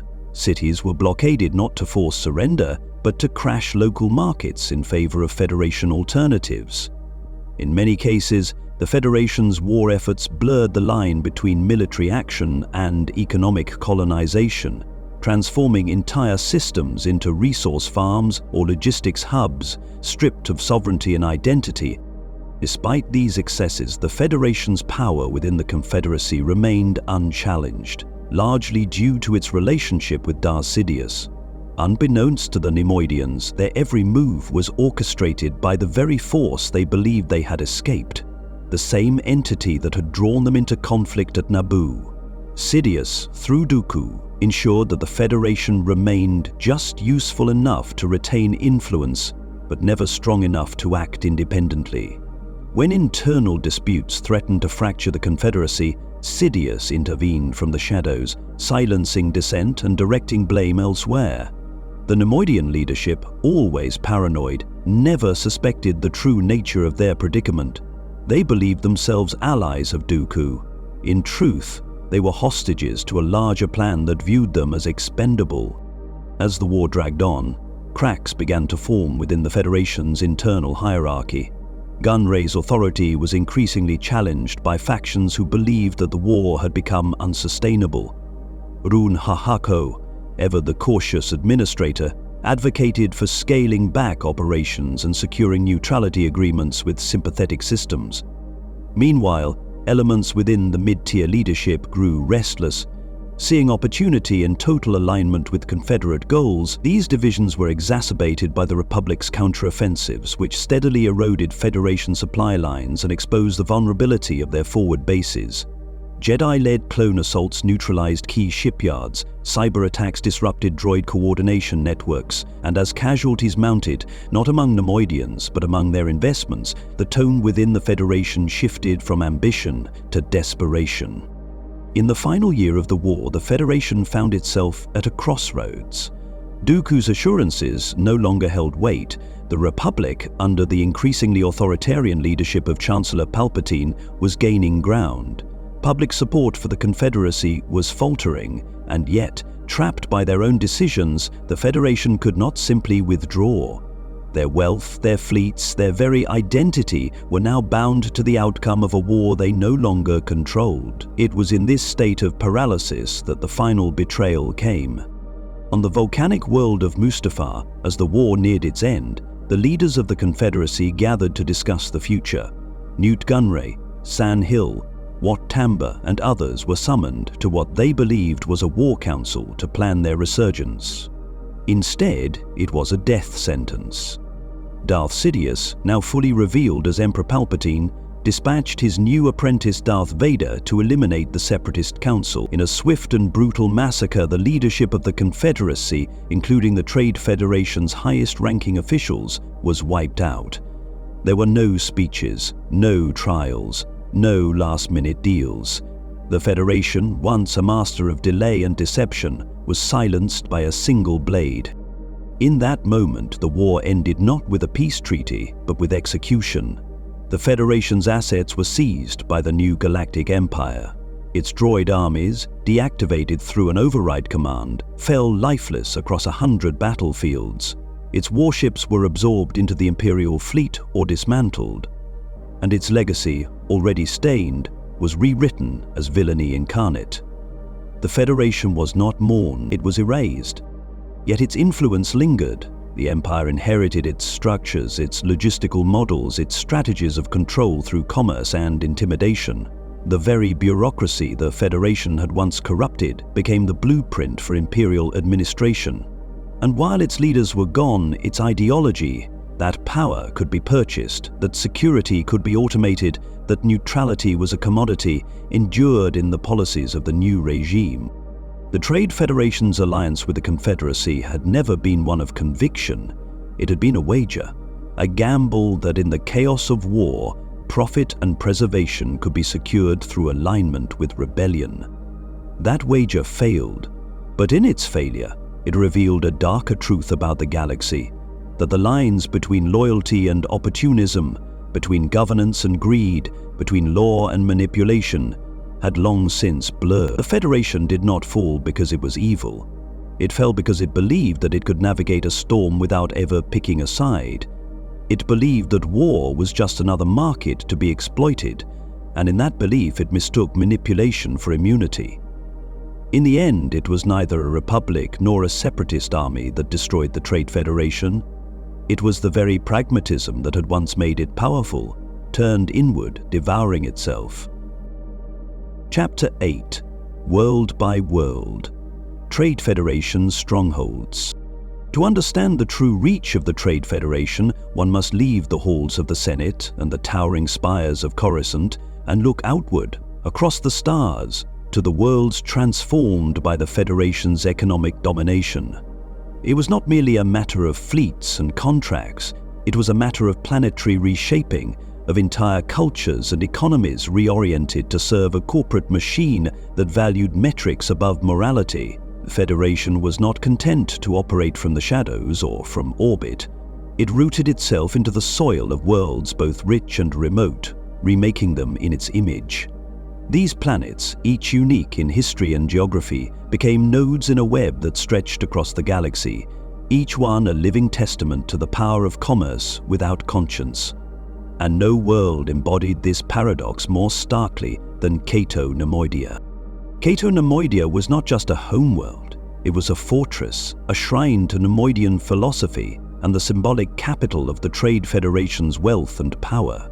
Suspended between massive stone arches, its cities dangled in the mist like jewels on a necklace of clouds, impossibly luxurious and utterly unapproachable without invitation. The architecture was a fusion of excess and paranoia. Vaulted corridors, mirrored domes, and endless security gates wrapped around palaces that housed only a handful of beings. Every surface gleamed with affluence, every hall echoed with the quiet hum of automated systems designed to serve the comfort of the elite. It was a world designed not for community or growth, but for control, for surveillance, and for the display of prosperity so vast it seemed almost obscene. Cato Neimoidia was also the administrative core of the Federation's bureaucracy. Its databanks housed the labyrinthine ledgers of shipping manifests, tax exemptions, and tariff disputes. Here, legal teams drafted the 1,000-page contracts used to entangle planetary governments. Here, executive councils convened to decide the fates of systems whose populations they had never seen and would never visit. Everything about Cato Neimoidia reflected the Neimoidian creed: safety through wealth, superiority through caution, dominance through paperwork. Its population was small, but its influence immense. The decisions made in its golden chambers rippled outward through trade routes and cargo manifests, shaping the destinies of countless beings far beyond its misty skies. Yet Cato Neimoidia was not without its vulnerabilities. Its reliance on imported food and resources made it paradoxically dependent, and its opulence bred resentment, not only among the oppressed but within the Federation itself. Rival factions within the Federation leadership often used Cato Neimoidia's isolation to stage political maneuvers, hiding treachery behind procedural delays and feigned loyalty. And in the final days of the Clone Wars, when the tide turned against the Confederacy, the fortress world's gilded bridges could not shield it from invasion. But during the height of the Federation's power, Cato Neimoidia stood untouched, unassailable in wealth, defended not by armies, but by the assumption that nothing so lavish, so refined, could ever fall. In contrast, Eriadu told a different story, a world of grime and fire where Federation influence clashed with ambition and rebellion. Located in the Seswena sector near the Rimmer trade route, Eriadu was a strategic linchpin for trade and transport. Long exploited for its industrial capacity and geographic convenience, the Federation established ports, shipping yards, and trade depots throughout the planet's orbit, embedding its logistics deep into the world's infrastructure. The capital city became a hub of freighter traffic, with constant streams of cargo carriers docking under the ever-present shadow of corporate oversight. But Eriadu was not passive. It was a place of power, fiercely independent and fiercely proud, home to families like the Tarkins who saw the Trade Federation as both tool and threat. The Federation's relationship with Eriadu was one of tension masked as partnership. On the surface, they brought commerce, jobs, and technology. They built processing centers and funded infrastructure. But these investments came with terms, strings buried in contracts that gave the Federation effective veto power over planetary trade policy and resource allocation. When local leaders pushed back, the Federation responded not with weapons, but with recalculated shipping fees, rerouted trade lanes, and contractual penalties that drained the planetary economy. The conflict between Eriadu's local governance and the Federation's creeping control simmered for years, culminating in moments of open defiance. Yet despite the friction, Eriadu remained within the Federation's orbit, its industries bound to the logistics networks that the Federation alone could manage. It was a forced marriage of necessity and contempt, and one that would shape the rise of Wilhuff Tarkin, who came to view the Federation's tactics not with disdain, but with cold admiration, a philosophy he would later refine into the doctrine of imperial rule. Sullust, by contrast, was a study in leverage. A volcanic world beneath a churning atmosphere of fire and ash, Sullust was known for its resilient native population, the Sullustans, and for its critical role in manufacturing and hyperspace navigation. For the Trade Federation, it was not beauty or politics that made Sullust valuable. It was its industrial capacity and geographic positioning. Sullust stood at a crossroads of important hyperspace routes, making it indispensable for the maintenance of Federation control across the mid and outer rims. Early on, the Federation moved to embed itself within the planet's corporate ecosystem, offering investments in return for exclusive trade rights and joint manufacturing ventures. What followed was a slow but irreversible shift in sovereignty. Federation representatives, never elected, always appointed, began to influence local policy, favoring subcontractors aligned with Neimoidian interests and manipulating trade flows to punish dissent. Sorasub Corporation, one of the planet's largest employers, became entangled in Federation politics. Its board of directors pressured into cooperation through a mixture of economic incentive and veiled. The Solastans, proud and industrious, found themselves caught between their own leadership and an increasingly foreign power dictating the terms of their prosperity. Environmental regulations were rolled back, wages stagnated, dissenters disappeared into legal disputes they could never win. The planet's infrastructure flourished, but its autonomy withered. Yet Sullust never fully succumbed. Its people retained a sense of identity that no contract could erase. Underground resistance networks began forming as early as the Federation's second decade of influence, and many of those early rebels would later provide critical support to the rebellion in the Galactic Civil War. The Federation's failure on Sullust was not tactical, but cultural. It mistook compliance for consent and silence for satisfaction. The world they believed they had purchased would later rise against their imperial successors with the same fire that once forged its rivers of lava. Cato Neimoidia, the agricultural jewel of the Neimoidian colonies, offered a different portrait, one of exploitation masked as stewardship. Nestled in a fertile region far from the chaos of hyperspace conflict, Cato Neimoidia was transformed by the Federation into a model of industrial agriculture. Towering hydroponic arrays and genetically modified crop clusters covered its plains, feeding not only Neimoidian populations, but Federation-controlled outposts across the outer rim. At first glance, it was a marvel of efficiency, a world that turned sunlight and water into sustenance for millions. But beneath the surface, the model was unsustainable, built not for resilience, but for maximum yield. The Federation's presence on Cato Neimoidia was absolute. Local governance was replaced with Federation-appointed agricultural directors. Independent farmers were bought out or bankrupted. Water rights were centralized and rationed according to quotas designed to prioritize export over local consumption. Entire communities were relocated to make room for efficiency corridors and high-speed cargo rails. Pesticide runoff poisoned water tables, soil exhaustion led to food shortages in outlying regions, and when protests erupted, the response was not violent, but clinical. Shipment penalties, wage freezes, the suspension of local trade subsidies. Resistance became impossible when every means of survival was tied to the Federation's approval. For the Neimoidians, Cato Neimoidia was a success story. Proof that centralized planning and corporate administration could transform a marginal world into a galactic breadbasket. For those who lived under its system, it was a gilded cage. Their world was rich, but they were poor.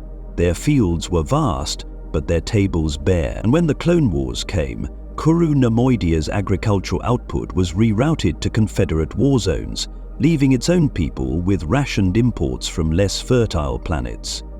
It was a brutal irony that the most bountiful world in the Federation's portfolio endured some of the harshest privations. These four worlds, Cato Neimoidia, Eriadu, Sullust, and Cato Neimoidia, offer more than a glimpse into the Trade Federation's operational model.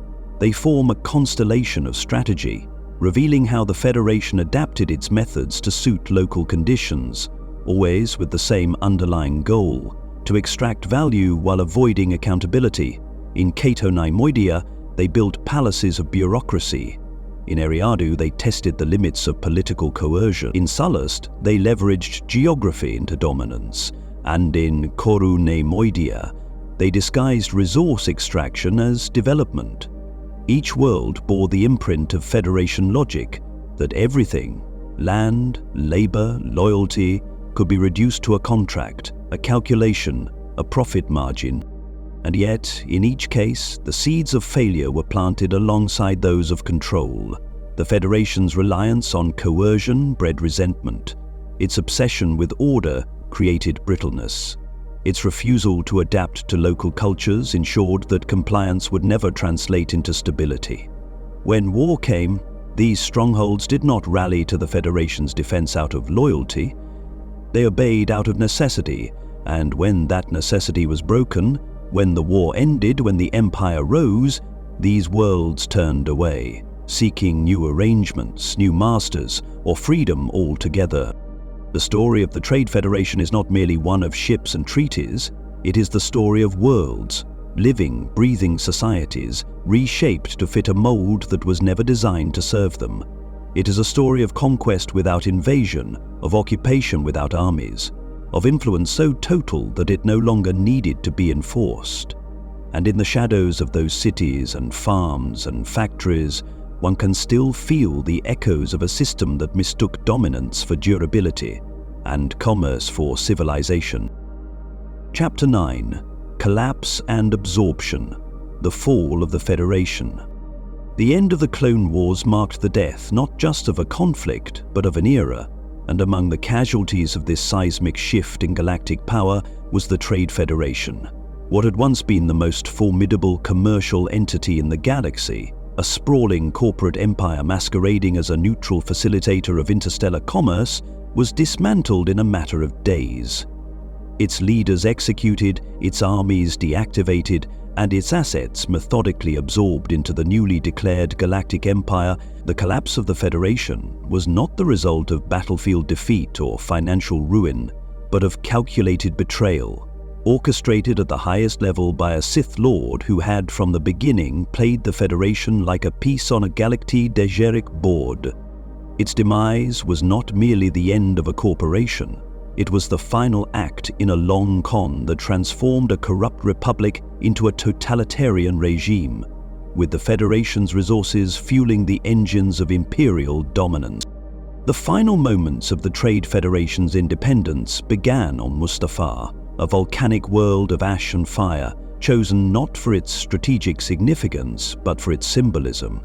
Isolated, desolate, and inhospitable, it was the perfect location for a purge, a place where the confederacy of independent systems would die, and with it the last vestiges of the Federation's illusion of control. Gathered within the sleek obsidian halls of a remote control center, the Separatist Council, comprised of the Confederacy's most influential leaders, including Viceroy Nute Gunray, awaited word from their secret master, Darth Sidious.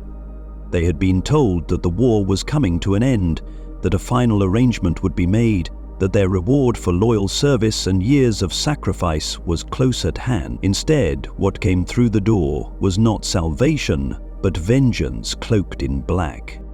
Darth Vader, newly christened as the Sith apprentice of Sidious and reborn from the ashes of Anakin Skywalker, entered the Mustafar facility with silent purpose. There were no negotiations, no pronouncements of guilt, no attempts to justify what was to come. The massacre was swift and merciless. Nute Gunray, who had survived countless political storms, who had outlived prosecutions, invasions, and betrayals, fell in stunned disbelief, a blaster bolt searing through the final chapter of his long and ignoble career. The other council members, Sanhil, Wat Tambor, Rune Harko, and the rest, were executed in turn, their bodies left where they fell, their deaths marking the end of the Confederacy and the formal justification for Sidious's transformation of the Republic into the Empire. In a single night, the last voices of corporate rebellion were silenced by the very darkness they had once believed served their interests. The public explanation given to the Senate and the galaxy at large was predictably sanitized. The Clone Wars had ended with a decisive Republic victory. The Separatist leaders had been eliminated. Peace had been restored. But in truth, the Federation's demise was less a victory than a hostile acquisition. With its leadership dead and its droid armies deactivated via a control signal transmitted across the Confederacy's communication network, the Federation's vast holdings were left defenseless. There was no resistance, no uprising, no grand final stand. there was only silence. And then, imperial appropriation. From shipyards and trade routes to financial reserves and data archives, the Federation's entire infrastructure was seized by imperial decree. Every asset was declared the property of the new regime. Corporate records were rewritten, executive charters were nullified. What the Neimoidians had spent centuries building was erased in a handful of executive orders, signed with the flick of a pen in the Emperor's high tower on Coruscant. But the true genius of the Empire's absorption of the Trade Federation lay not in its violence, but in its efficiency. Sidious, ever the master strategist, understood that while the Federation's leadership was disposable, its logistical and administrative structures were invaluable.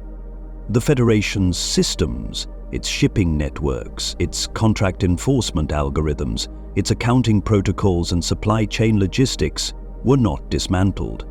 They were rebranded, folded seamlessly into the new bureaucratic machinery of the Empire. Lucra-class ships were stripped of Federation markings and retrofitted for use by Imperial patrol fleets. Former Droid foundries were repurposed for the construction of TIE fighters and Star Destroyer components. Even the Federation's legal frameworks, its tangle of clauses and compliance codes, were retained and adapted to suit the needs of a centralized autocratic regime.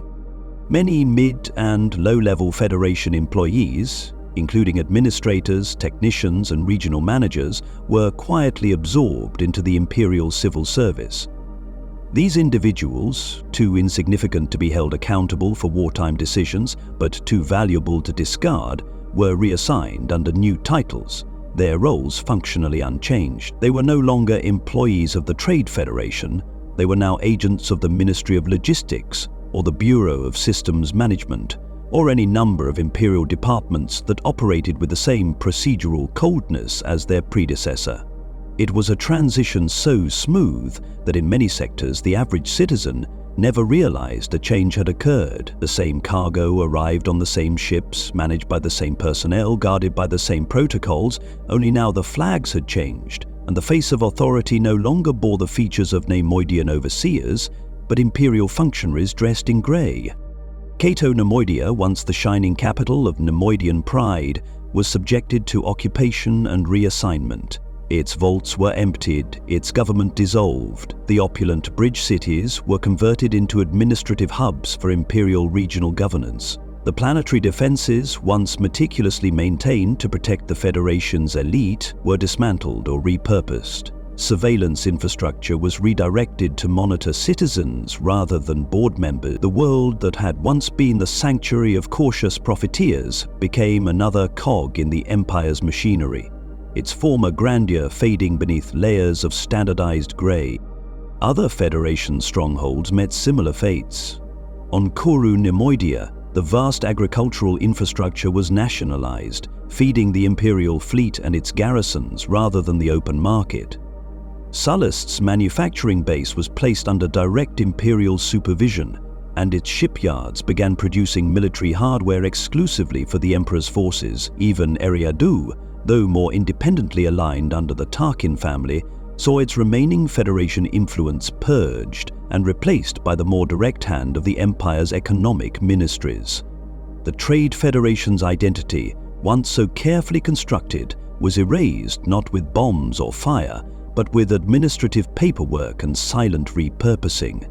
Its systems were too effective to discard, its infrastructure too valuable to destroy, and so, rather than bury the Federation, the Empire simply wore its skin, hollowing out its purpose and injecting it with the will of a new master. The fall of the Federation was not mourned. In the eyes of the galaxy, it had already lost any claim to legitimacy. Its role in the Naboo crisis, its complicity in the Confederacy's crimes, and its shadowy dealings with Sith agents had long eroded its reputation. For most citizens, its destruction was a matter of justice, a reckoning long overdue.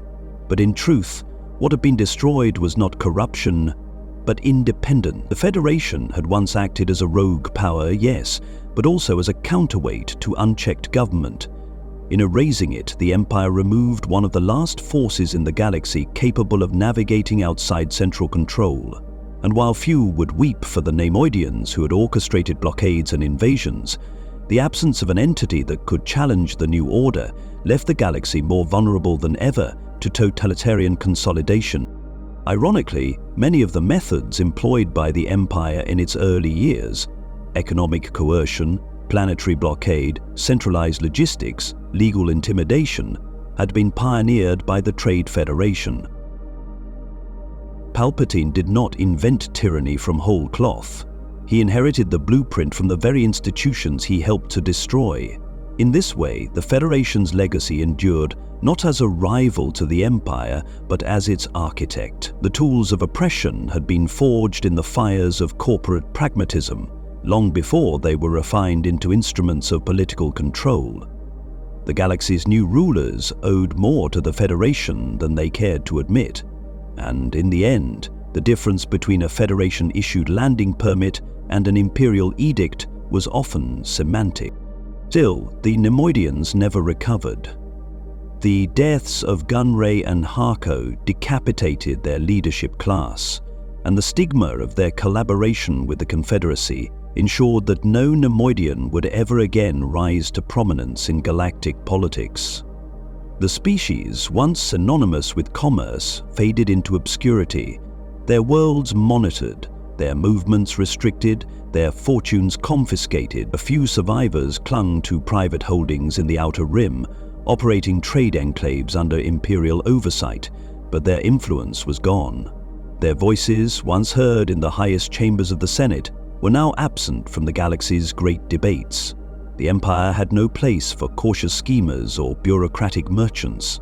It valued obedience, clarity, and domination. In that new hierarchy, the Neimoidians were a relic, useful only as a warning. The Trade Federation in the end fell not because it was weak, but because it believed itself irreplaceable. It thought that its logistics made it essential, that its wealth made it safe, that its neutrality made it immune. It believed that by playing all sides, it could avoid the consequences of any one outcome. But in choosing convenience over conviction, in placing profit above all else, it became blind to the reality that true power does not tolerate rivals. Sidious had never intended to share control of the galaxy. The Federation, for all its cunning, had been allowed to grow only because it served a purpose. Once that purpose was fulfilled, it was discarded, not with malice, but with the cold indifference of someone closing a ledger at the end of a transaction. And so the final page of the Federation's history was written not in fire, but in silence. No monuments were built, no ceremonies held. It disappeared into the Empire's growing shadow, its memory relegated to the footnotes of bureaucratic archives and whispered rumors in corporate boardrooms. The galaxy moved on. Trade continued, ships flew, goods were exchanged, but the soul of that coming and calculation now belonged to something far colder. The Federation had been many things, oppressive, manipulative, often cruel, but it had been alive. The Empire, in absorbing its systems, stripped them of even that. What remained was machinery, humming in service of a vision that cared not for profit, only for power. Chapter 10. Legacy of Greed. Influence on the galaxy's future. The fall of the Trade Federation was not the end of its influence. Though its ships were repainted, its leadership executed, and its name struck from public record, the machine it had built kept running long after its banners vanished from the galactic stage. Like a forest burned to the roots, the Federation's collapse gave rise to new forms. Some familiar, others more insidious. Its systems of commerce, logistics, and coercion did not disappear, they metastasized. The Federation's legacy, rather than fading into obscurity, became the blueprint for power in a post-Republic galaxy. It reshaped empires, seeded the rise of criminal syndicates, and found resurrection in the corporate sector authority and other sprawling entities that followed. What began as a commercial alliance had become a philosophy, a model for how to control the galaxy not through conquest, but through contracts, credits, and the cold reliability of automation. The Galactic Empire, in its early years, was the most immediate beneficiary of the Federation's framework. Palpatine, who had orchestrated the Federation's betrayal and downfall, wasted no time in adopting its methods. The Imperial Bureau of Shipping, the Ministry of Commerce, the Subcommittee for Systems Compliance. These were not inventions, but inheritances. They were streamlined versions of Federation departments, stripped of their private sector facades and retooled for absolute state control.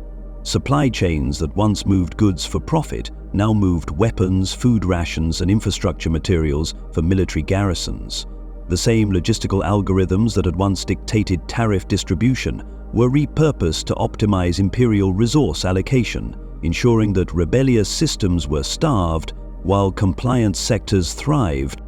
Even the droid automation pioneered by the Federation left its mark. Though Palpatine publicly decried battle droids as relics of a failed separatist ideology, the Empire quietly continued to use Federation direct automation in non-combat roles. Automated surveillance systems, cargo handlers, maintenance units, and even prison security droids carried legacy Federation code in their cores. The logic of mass production without autonomy, the very philosophy that had driven the creation of B1 and B2 units, remained alive and well, repackaged to serve the centralized needs of the Empire. It was not ideology that shaped the new regime's reliance on such systems, but efficiency.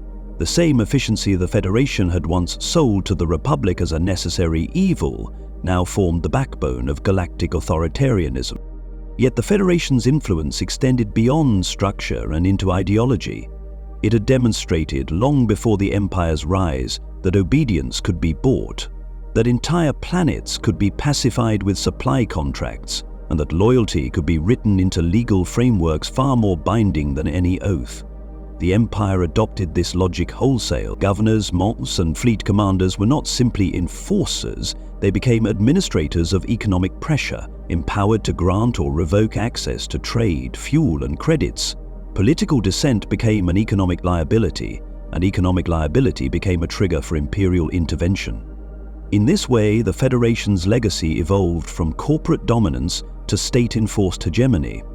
Its systems of greed were no longer corruptions of power, they were power itself. Even after the fall of the Empire, the Federation's ghost remained. The new Republic, forged from the hope of liberation and a promise of fairness, struggled to escape the gravity well of galactic commerce shaped by centuries of Federation precedent. In rebuilding shattered worlds, Republic leaders were forced to rely on the very trade routes, logistical maps, and infrastructure schematics left behind by their predecessors. Reconstruction required resources, and resources required management. Though the new Republic outlawed the concentration of commercial and political power, it had no means to prevent the return of that power through corporate resurgence. Decentralized trade guilds re-emerged, many of them using dormant Federation subsidiaries as their foundation. Former Federation managers, rebranded and relocated, offered their expertise in rebuilding interplanetary commerce, and quietly, inevitably, the algorithms returned. The databases, the flowcharts, the contracts, the belief that regulation was secondary to delivery, that justice came after shipment schedules. The corporate sector authority, long existing on the periphery of galactic awareness, rose to prominence in this vacuum. Initially established as a semi-autonomous economic zone during the latter years of the Republic, the corporate sector had always mirrored the Federation in purpose, if not in name. But after the Clone Wars and the collapse of centralized oversight, it became a haven for old ideas dressed in new language. The authority was not a government, but a consortium. A collection of industrialists, executives, and mercantile interests united by a single principle: sovereignty through commerce. It adopted many of the Federation's models, but stripped away the last vestiges of political accountability. There were no senatorial hearings in the corporate sector, no Jedi to monitor violations, no Republic tribunals to appeal to. Instead, there were contracts, enforcement droids, and privately funded fleets. Disputes were resolved not through diplomacy, but through arbitration courts, owned and operated by the very entities under question. Entire planets functioned as factories, Populations were treated as workforces. Citizenship was meaningless unless it came with a transaction code. This was the Federation's legacy at its most distilled. Pure economic dominance, unrestricted and unrepentant. The corporate sector did not pretend to serve the public good. It made no apologies for its structure. It was efficient, it was profitable, and it was untouchable. For those who remembered the Federation, the parallels were obvious. The emphasis on automation, the reliance on droid security, the use of scarcity as leverage. But there was one critical difference. The corporate sector learned from the Federation's mistakes. It avoided overt militarization. It did not challenge central governments directly. It did not build fleets that might draw Jedi attention or provoke rebellion. Instead, it operated in the margins, always just outside the reach of galactic scrutiny, quietly shaping supply chains, resource allocation, and economic policy across hundreds of systems. Even in the criminal underworld, the Federation's influence could be felt. Syndicates such as the Hutt Cartel, Black Sun, and later Crimson Dawn began adopting Federation-style logistics to manage their empires. Smuggling routes once improvised became formalized. Resource distribution became governed by systems of inventory and prediction modeled on Neimoidian algorithms. Pirate crews deployed droids for security, cargo handling, and even negotiation. What had once been a purely human or alien endeavor of risk and intuition began to resemble something else, a corporate enterprise with targets, quotas, and performance metrics. The criminal economy learned from the Federation's legacy that control was not exerted through fear alone, but through predictability. And when predictability failed, enforcement droids made efficient replacements for loyalty. The irony was stark. The Federation, which had once been condemned by the Senate as a rogue element, had in fact introduced the galaxy to a new way of organizing power, one that was neither democratic nor military, but systemic. Its contracts lasted longer than any chancellor. Its droid code outlived armies. Its influence was less about domination and more about integration. By embedding itself into the very process of civilization, food, trade, movement, it became indispensable and then invisible. And even after it was gone, its shape remained imprinted on galactic governance like a fossil in stone. Nowhere was this more evident than in the rise of galactic megacorporations in the post-Empire era. With the collapse of central authority, planets and regions turned increasingly to private entities for infrastructure, defense, and economic coordination. Shipping magnates and industrial families leveraged ancient Federation trade licenses to establish monopolies on new routes. Former battle droid factories recommissioned for civilian purposes were purchased and repurposed into automated manufacturing hubs. The droid workforce, once feared as a symbol of tyranny, was reframed as a solution to labor shortages and a guarantee of consistency. Even data architecture designed by Federation engineers was resurrected in the New Republic's treasury systems, rebranded but functionally unchanged. These new corporations did not fly Federation flags, they did not speak Neimoidian, they did not claim its legacy, but they lived it, and in many ways they exceeded it. Freed from the burden of political pretense and unified by advanced communication networks, they operated at a scale and speed that even the Federation would have envied. Some worlds, particularly those in the Outer Rim, became corporate territories in all but name. Elected officials answered to shareholders, legal codes were subordinated to franchise agreements, and in remote sectors where the New Republic's reach had never extended, the laws of trade were the only laws that mattered. Looking back, the Trade Federation's greatest achievement was also its greatest sin. It proved that power need not wear a crown, wield a lightsaber, or stand at a podium. Power could be invisible, mathematical, and distributed. It could arrive on a manifest instead of a starship, write itself into legislation through lobbying, and replicate endlessly through standardized protocols. The Federation did not need loyalty, it needed dependency. It did not conquer territory, it conquered process. And in doing so, it created a model that survived long after its creators were dead, their names forgotten, their crimes buried under newer atrocities. But the Federation's legacy is not merely a cautionary tale, it is a mirror, a reminder that systems, once built, take on lives of their own, that intentions, be they noble, pragmatic, or selfish, are irrelevant once they are coded into institutions, and that in the end, the true power in the galaxy may not lie in who rules it, but in who writes its shipping schedules, manages its food distribution, and controls access to the essentials of civilization. In every corner of the galaxy where logistics trump ideals, where profit is valued above sentience, and where droids outnumber diplomats, the Trade Federation lives on.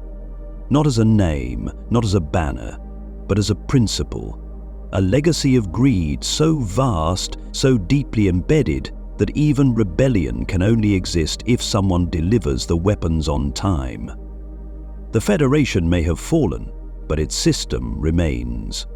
And in that system, the future of the galaxy was not determined by war, by prophecy, or even by the Force, but by those who controlled the flow of goods, the pulse of commerce, and the machinery of want.